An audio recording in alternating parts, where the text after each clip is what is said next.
Hello and welcome back to Helpful Human Design Tips. Today I want to give you a tip about the undefined Ajna. So I typically have an undefined Ajna. I think I've talked about it this year where my Ajna is defined because of the planetary cosmic shenanigans going on. And so it has been a very different experience for me to be aware that my Ajna is defined as opposed to undefined. And there has been a lot of instances where I have really been comfortable in the certainty that has been coming into my life. But the fact is that probably in roughly a month, maybe less, maybe a little bit more, I am going to be going back to my undefined Ajna ways. And I'm kind of actually really excited about it because I've up-leveled a lot this past year and I have learned a lot more about the differences between having this particular center with consistent energy versus super flexible energy. And I honestly think that I kind of prefer having my Ajna undefined, okay? And so here is a reason why. And I think this is going to help you if you have probably a defined Ajna or an undefined Ajna. Okay, so one of the things that I have noticed is that, like I said, I have been faced with situations or maybe problems or just concepts that I have taken in and I've been very much like, oh, yes, that makes sense. And I can kind of connect the dots really easily, which has been very nice. However, when that happens, because right now I have, that definition going on and I have that consistent energy, it has been very difficult for me to let go of any limiting beliefs that may have wormed their way into my brain and stuck there. Now, I don't know if this is how it normally is with people who have defined Ajnas, but this is how it has been feeling for me because normally when it comes to shifting my mindset, it's very easy for me, right? I'm just like, that's not real. That's no big deal. I'm just going to let that go.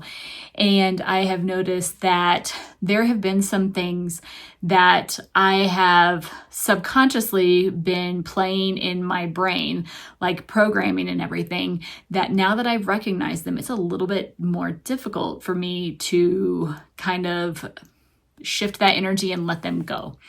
One of them being specifically around the concept of having my own business and everything. I've always kind of just been like, oh yeah, if it comes, it comes. If it doesn't come, it doesn't come. And this year I have had a lot of I guess you could call them shadows, but we'll just call them limiting beliefs. I had a lot of limiting beliefs that were kind of living there subconsciously that I think I would have been able to shift easily or more easily in the past because I was just able to kind of say some affirmations and reprogram. I would be able to maybe record a subliminal message for myself, or I would be able to, move some energy and journal around. That's how I've always been able to kind of shift my mindset when I've ever had anything in the past. I've gone to affirmations. I can reprogram my brain pretty easily with affirmations. If I really need to get it settled in,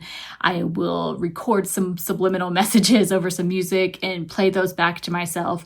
Or I will, just do random questions and start journaling it out and reprogram this way.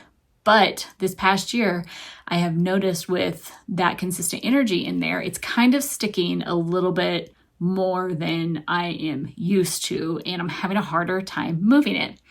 And so one of the things that has literally never worked for me in the past was emotional freedom tapping or technique tapping or EFT tapping or whatever. I've known about it for many years, and I heard that it works absolute wonders on people, but it's never really done anything for me. I'm just I tap it and I'm like, okay, I guess that worked. Maybe it worked, maybe it didn't. But I have found that this year I decided to give it a go and journal out, this is what I'm dealing with. These are my beliefs and everything. Let's start tapping them out. And oh my gosh, it was so painful.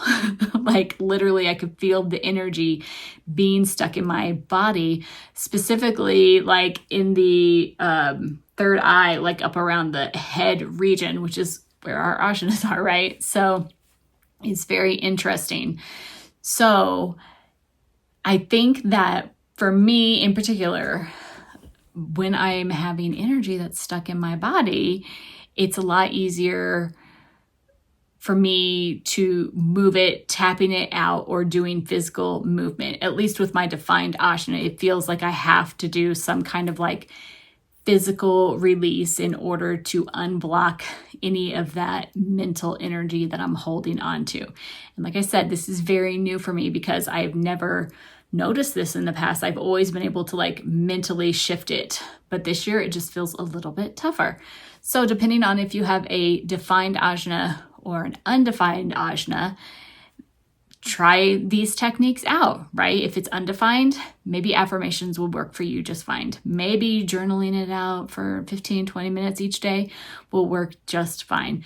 But if it's defined, maybe start doing something physical to move it. I've heard like, I know that there's tapping that you can do all over the body, which I think is really good. And I've found that like dancing has been very helpful for me, dancing around the house and jumping up and down. But tapping has been surprisingly helpful with my defined ajna this year. So I've also used this on my kids. Whenever my kids get a little bit stuck in their energy or stuck in their ways, I encourage them to go outside and ride their bikes or run up and down the driveway or play some hockey, or if things are getting a little bit emotional, then tapping it out. They don't always like it, but I think this is going to be a technique that I specifically lean into in these next upcoming prepubescent years, as they are, really starting to see the world from a completely new perspective. And I want to help them be able to like release those beliefs, because any beliefs that we have are limiting to some degree. And because they don't have that natural flexibility like I do and like their father does, I think it's going to be really difficult for us to help them in a way that would normally feel helpful for us.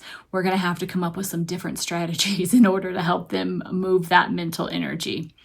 So I just wanted to say that today because I thought it's been really helpful for me, and hopefully it's going to be helpful for someone out there. And that is your helpful human design tip for today. I'll catch you later.